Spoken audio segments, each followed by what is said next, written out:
I had imagined my return 100 different ways. Champagne in the boardroom, applause. Maybe even a banner hung slightly crooked. Welcome back, Talia. I would have rolled my eyes, but secretly loved it. Instead, the office was quiet. Too quiet. No chatter from marketing, no espresso machine hissing from the communal kitchen. No buzzing phone at the receptionist desk. Just that weird, hospital-level silence that makes you instinctively tread softer. My name is Talia Moreno. I'm 37, born and raised in Santa Barbara, California. And until last week, I was the CEO of Moreno & Company, my family's luxury architecture firm. I'd just flown in that morning, 13 hours from Zurich after closing the biggest international deal of my career. 3 years in the making, a sustainable luxury complex outside Lisbon, oceanfront villas, spa retreat, eco-certification, the whole thing. It should have been a victory lap. Instead, my assistant's desk was empty. Not just off to lunch empty, cleared out empty. I paused in the hallway outside my office, my heels silent on the polished concrete. The door was cracked open, no welcome back flowers, no congratulatory sticky notes on the glass wall. Just a single white envelope on my desk. I stared at it for a long second before I stepped inside. My name on the front, no logo, no return address. Inside, the letter was short. Effective immediately, the board of Moreno & Company has voted to appoint Luca Moreno as Chief Executive Officer. The board, composed of founding and executive members, feels this decision best reflects the evolving direction of the firm. We thank you for your years of service and vision. The board. I blinked once, twice. Luca, my younger brother, 30 maybe, still had to use spell check for rendering. Had never closed a deal bigger than a mid-tier resort refresh in Palm Springs. I scanned the letter again, looking for a signature. At the bottom, our father, Rafael Moreno, co-founder, visionary, architect, father of 2. I sat down slowly, my back straight, my hands folded neatly in my lap. I didn't cry. I didn't throw anything. Instead, I started counting. 19 years since I joined the firm straight out of college. 8 years running international development solo. 3 Christmases missed in the name of project deadlines. Countless nights alone in hotel rooms with blueprint mock-ups and investor calls across time zones. And now, this. A gentle coup wrapped in corporate stationery. I stood up, walked to the bookshelf, pulled down the slim leather ledger I'd kept tucked behind old awards. My private contact list, the real one, developers, VCs, contractors who owed me favors, vendors I'd pulled strings for. Then I unplugged my personal tablet from the docking station, slipped it into my tote, and walked out. No dramatic exit, no speech, no scene. I passed the reception area again, still empty. Someone had even turned off the lights. When I reached the garage, I looked up at the building one last time. 5 stories of glass and steel and eucalyptus wood. I'd designed this place, oversaw every inch. And now I was being erased from it. I got in my car and drove north, up the coast, past Carpinteria, into the hills. Let them think I was defeated. Let them celebrate. This wasn't an ending. This was a clean break. Not surrender. Reset. The cabin looked smaller than I remembered. The paint had faded, the cedar trim darkened from too many unkind winters. A shutter hung loose on one hinge, creaking when the wind caught it just right. But the bones were solid.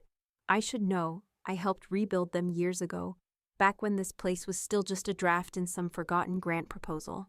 I parked beside the overgrown gravel path and killed the engine. The silence pressed in immediately. No traffic, no voices, no pings from email. Just wind and pine and the occasional snap of a twig somewhere up the slope. This place had once been a prototype for a redevelopment program I pitched fresh out of grad school. Restoring abandoned mountain homes to create eco-retreats. Most of the cabins got flipped for Airbnb money and forgotten. This one stayed mine. Or at least off the books enough that no one from the firm would think to look. I unlocked the door and stepped into dust and wood smoke and memory. The first day, I did nothing. No phone, no tablet, no TV. I swept the floors, lit the fireplace, ate crackers and cheese and drank black coffee out of a chipped enamel mug. At sunset, I sat on the back porch and watched shadows stretch across the valley until the stars came out. Then I fell asleep in my old canvas cot, the one that sagged a little in the middle, wrapped in the same wool blanket from my grad school days. I woke up sore and alive. Day 2, I hiked. I followed the trails I used to map out by hand, past collapsed platforms from a failed eco-resort, past the broken footbridge someone never got around to repairing, past the ridge where I once convinced a local board to fund solar panels that were now cracked and sun-bleached. Everything up here was half finished or half forgotten. But as I moved, my breath evened out, my head cleared. The anger dulled, replaced by something quieter. Not forgiveness, not yet, but distance. Space to think. By day 5, I stopped counting. I started sketching again. Napkin drawings and half-baked concepts, nothing formal. Just ideas. Sloped roof lines, glass corridors, adaptive reuse projects I used to dream about before the boardroom became my whole life. I thought about the firm, about how I built the brand, brick by brick. When I started, no one took us seriously. Family firm meant we did tile backsplash for vacation condos in Santa Barbara. I changed that. We went global. We got published. We became something real. And still, they replaced me. But here, under pine needles and quiet sky, it didn't sting the same. Here, I remembered who I was before the title, before CEO, before family politics, before Luca. I wasn't valuable because my name was on the letterhead. I was valuable because I saw what others didn't. Because I worked harder, because I could walk into ruins and see clean lines and potential. This place wasn't exile, it was clarity. The silence didn't punish me, it sharpened me. By the second week, I was running again. Small loops, then longer ones. Morning laps around the cabin, boots kicking up leaves, lungs burning in the cold. Every mile was a reminder. I wasn't hiding, I was preparing. And when I returned, because I would return, it wouldn't be to ask. It would be to build something they couldn't take away. The text came from my mother just after 8 p.m. on a Tuesday. Mom, come for dinner Sunday, just a small family meal. We miss you. No emojis, no exclamation points. Just a sentence as stiff as the linen napkins she only brought out for birthdays. I stared at it for a while, then typed out a simple reply. Me? I'll be there. Not for the food, not for closure. I wanted to see what they looked like up close. After they'd pushed me out and crowned Luca in my place. The house looked immaculate when I pulled up.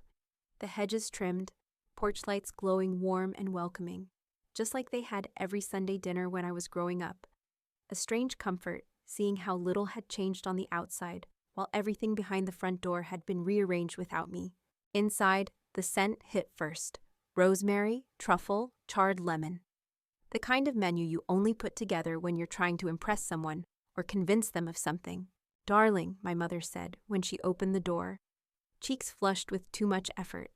She leaned in, air-kissed both sides like I was a guest instead of her daughter. So glad you could make it. She wore pearl studs and lipstick too formal for a casual dinner. I stepped inside and instantly saw it. The table. White tablecloth, tiered candle holders, a printed menu on each plate. Moreno, a new chapter. I blinked at it. Oh, that? She said, like she'd forgotten it was there. Luca wanted to showcase the new direction he's taking things. Just a little family preview. There were place cards, branded napkins, even a projector set up in the corner of the dining room, where we used to drag the dog bed when we were kids. Luca came around the corner, grinning wide, arms outstretched like a politician. Talia, he said, like we were old college friends. Glad you made it. Hope you're hungry. Mom really went all out. I can see that, I said, letting him hug me just long enough for it to feel staged. As we sat, he launched into his pitch, because that's what it was. He talked about bold new energy, modernizing the firm's image, expanding into lifestyle branding. There were phrases like cross-industry synergy and authentic market disruption. I sipped my wine and said nothing. Then came the toasts. My mother read from a card. My father nodded at all the right beats. Luca stood beaming, raising a glass. And to my sister, he said, his eyes shining with fake humility, for laying the foundation I now get to build on. We wouldn't be here without her. Everyone clapped politely. I smiled. It wasn't real. Funny you say that, I said, setting my glass down. Because I heard from the Lisbon partners last week. They're pulling out. The room went quiet. Luca blinked. I wasn't aware. They're out, I said calmly. $6 million. Gone. They didn't like the restructuring. Too much instability. No leadership continuity. That was their exact phrase. My mother shifted in her seat.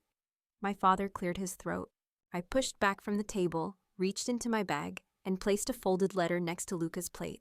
Formal notice, termination of intent to proceed. Effective last Friday, but I'm sure you'll spin it just fine in the next slideshow. I stood up. Nobody moved. Even the candles flickered like they were nervous. Thanks for dinner, I said, voice flat. I'll see myself out. And I left, no coat, no goodbye, no look back. Behind me, the perfect evening cracked.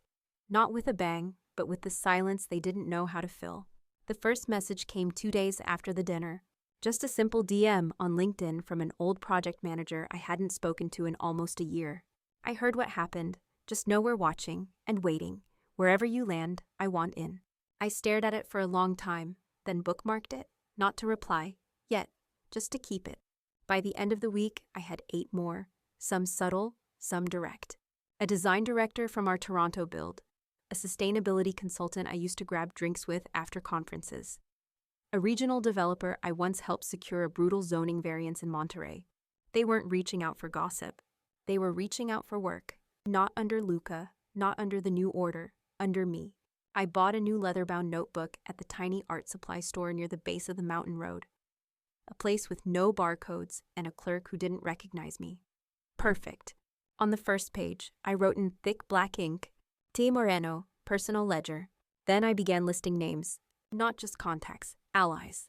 People who knew how I operated, who had built careers beside mine, who'd whispered that they only stuck around the firm because I was still there.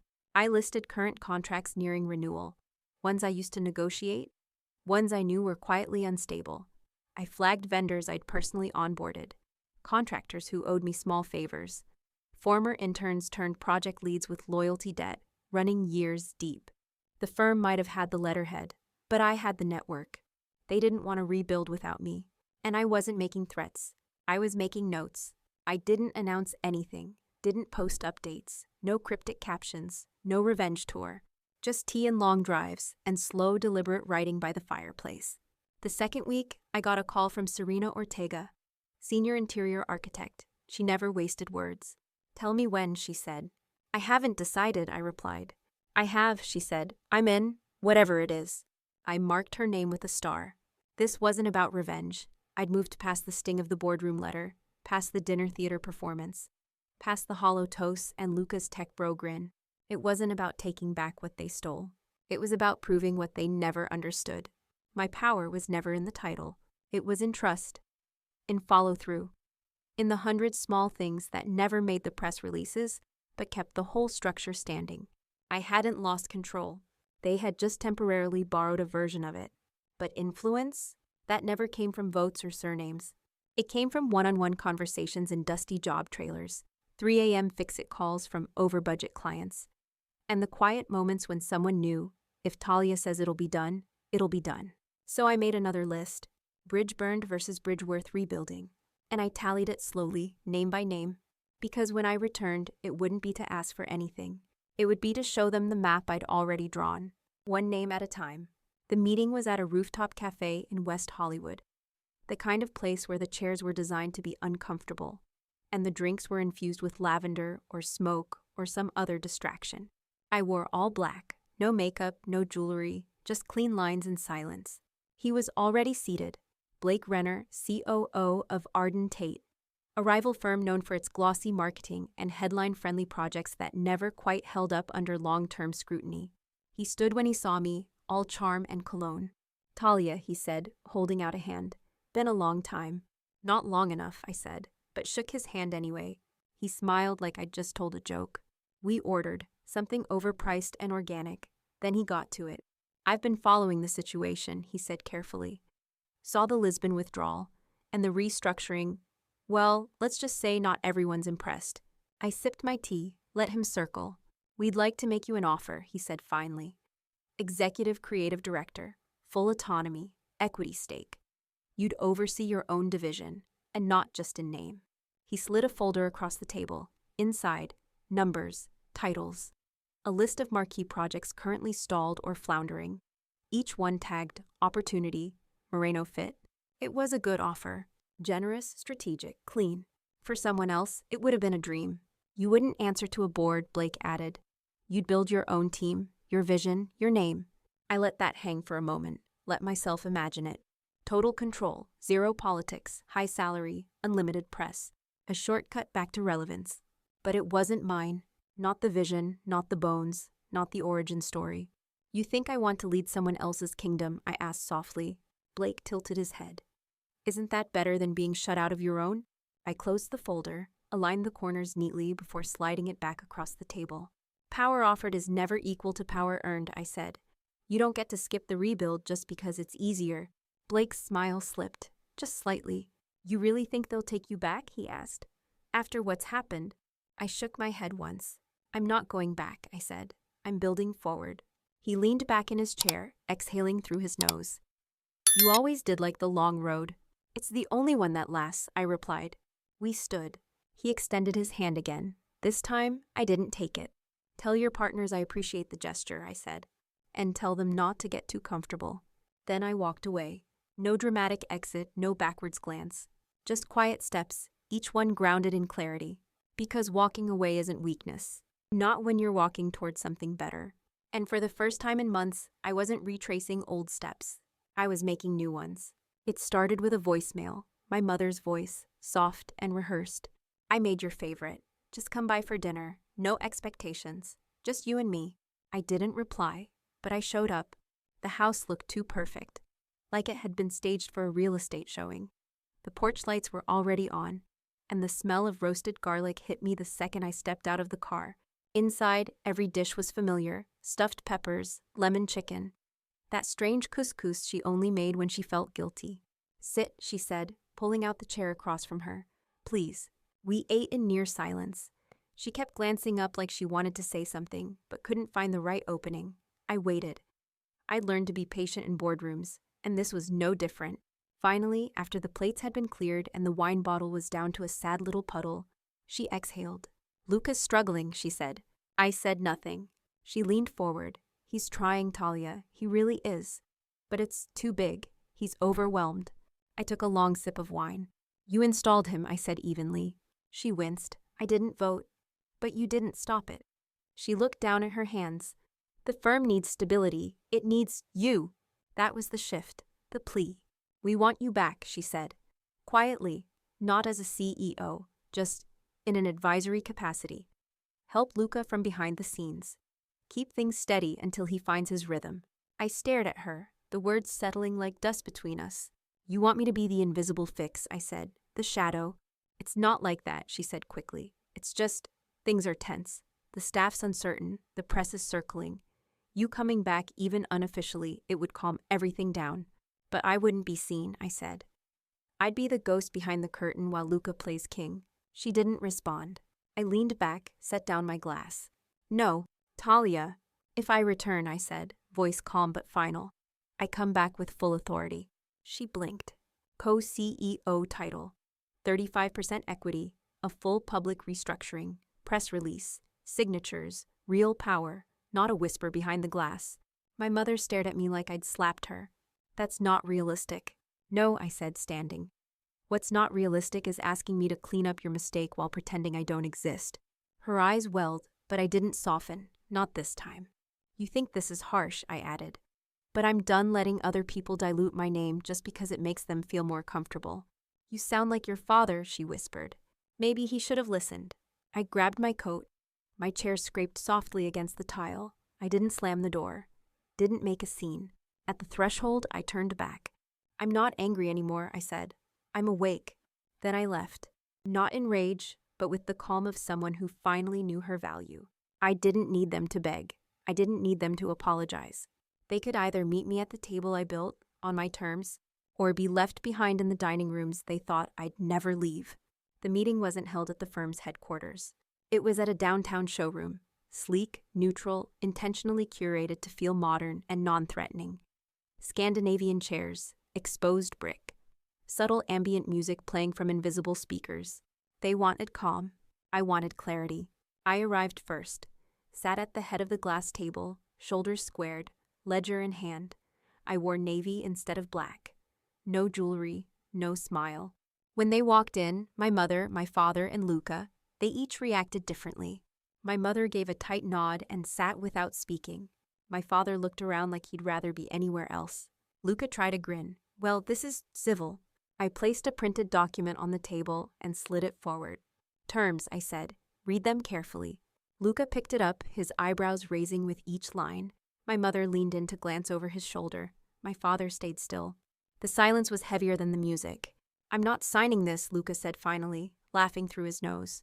Co-CEO, veto rights, public statement. Are you serious? Very. You want to rewrite the entire structure of the firm just to make a point. I looked him in the eye. I'm not making a point. I'm making a correction. He shoved the papers back toward me. This is ridiculous. You think walking out, pouting in the woods for a few weeks, and showing up with demands makes you some kind of savior? No, I said calmly. My work made me that. My reputation. The people already lining up behind me. My mother looked at me then. Really looked. You've been planning, she said softly. No, I replied. I've been counting. She sat back. You think this firm survives without me? I continued. I've built the Whisper network. I've mapped the contracts. If I walk, I take half the vendors and most of the clients with me. Quietly, legally, cleanly. Luca rolled his eyes. You're bluffing. I pulled a thin leather notebook from my bag and dropped it gently onto the table. Every name, I said. Every deal. Every piece of leverage. You think I've been idle? No one moved. Then my father spoke. The first words I'd heard from him in months. She built this place, he said, voice low. From the ground up. Every partnership, every international deal. You think we landed Lisbon because of charm? Luca stared at him, stunned. You said... I said what I thought you needed to hear, our father cut in. But I was wrong. The silence that followed was heavy with resignation. I didn't gloat, I didn't flinch. I pulled the documents back toward me. You have 48 hours, I said. Agree to the terms, and we move forward together. Or I walk, and what I build next will eclipse you. My mother swallowed hard. And if we agree, then we rebuild. On even footing, no more shadows. I stood. They didn't stop me, not this time. At the door, I paused just long enough to look back. Luca looked small. My father looked tired. My mother looked like she was finally seeing me clearly. I didn't smile. I didn't thank them. I just said, 48 hours. Then I left, not because I needed their answer, but because I already knew what it would be. I walked through the front doors of Moreno & Company just after 8 a.m. No fanfare, no parade, just the usual Monday hum of activity. Voices murmuring in glass offices, espresso machine grinding in the staff lounge, the familiar scent of cedar and concrete that always clung to the building. But everything felt different. I didn't belong to this place anymore. It belonged to me again. People looked up as I passed, some surprised, most not. No one said anything right away, just those subtle, immediate shifts, straightened posture, nods that weren't rehearsed, eye contact that held for just a beat too long. I reached the executive floor. The glass wall of my office had been cleared, no signs of Luca's short reign. Even the chair had been replaced with the one I used to keep, the leather slightly cracked, the way I liked it. Inside the conference room, the senior staff was already seated. I walked in, nodded once, and stood at the head of the table. My mother was there, so was my father, watching without speaking. Luca sat at the far end, jaw clenched, blazer too stiff. I didn't wait for anyone to speak. We'll be pivoting, I began, my voice even. Effective immediately. A click from my tablet. The wall behind me came to life. A series of slides I'd prepared alone in the cabin, refined over coffee, silence, and a reawakened sense of purpose. No more trend chasing, I said. No more influencer partnerships or buzzword branding. We built this company on substance. That's what we're returning to. The room was silent, but no one interrupted. We're refocusing on our original strength. Rooted, sustainable luxury. Every new project must speak to that identity. No exceptions. I made eye contact with each department head, pausing to let it land. Teams will be consolidated, dead weight trimmed. Loyalty will be measured not in tenure, but in alignment. Someone cleared their throat. I didn't stop. Some clients will walk. Let them. We don't chase approval. We build trust. Luca shifted in his seat. Then he stood. I'd like to say a few words. I stepped aside barely. He smoothed his tie and glanced down at the paper in his hand. A printed statement, no doubt written by someone in PR. My time leading Moreno & Company was transitional, he said carefully. And I recognized the need for experience during this next phase. I welcome my sister's return and believe we're stronger together. Polite, scripted, harmless. I nodded once and took my place again. The meeting continued. Assignments were distributed, deadlines established. By the time we wrapped, the tone had shifted completely. This wasn't a firm clinging to legacy. This was a company being reclaimed. As we filed out, people stopped me quietly. "Glad you're back. Finally." "You should have never left." I didn't reply to any of them, just nodded. Because I wasn't here for apologies or applause. I was here to steer. No more proving, no more fighting for space. I wasn't a returning CEO. I was the axis. And they all felt it. Order restored not through force, but through gravity. The terrace had been a dead project for years, an unfinished viewing platform meant to overlook the firm's hillside campus. The original design had been my idea, but the board shelved it when budgets tightened, and later it just faded into the background. Now it was finished, stonework cleaned, vines trimmed back, a bench installed in just the right spot to catch the late afternoon sun. I came here alone most evenings now, usually after everyone had cleared out. The campus below still buzzed with quiet purpose, windows glowing warm as teams worked late. But up here, everything was still.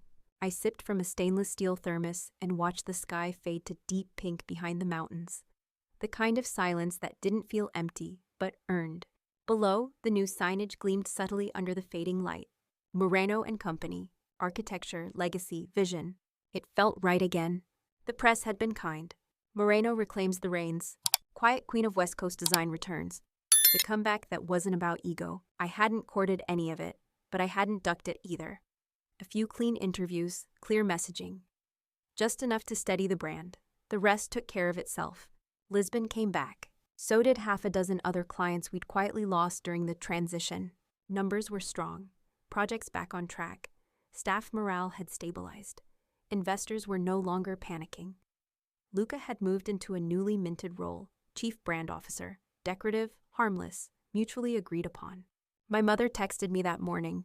"Mom, real dinner this time. No toast, just food. Bring wine if you want." I hadn't responded yet. Not because I was unsure, just because I didn't feel rushed.